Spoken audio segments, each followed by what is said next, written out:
C'est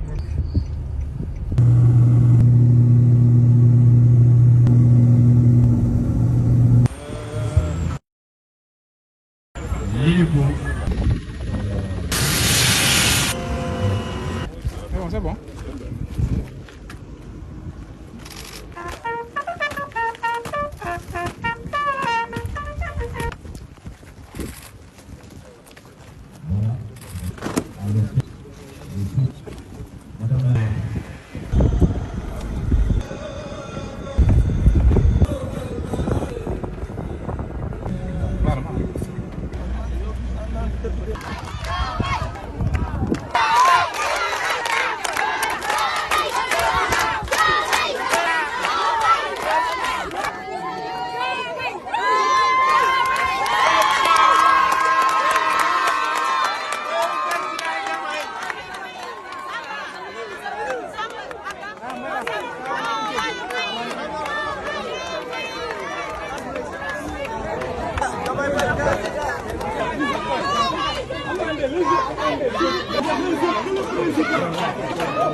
C'est bon, dina dugg.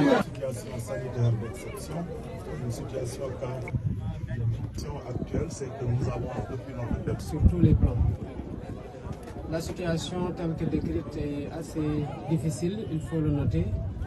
Mais il était ministériel. Et j'ai pour les familles qui ont souhaité être relogées parce qu'il y en a qui ont voulu rester dans les maisons en allant en hauteur.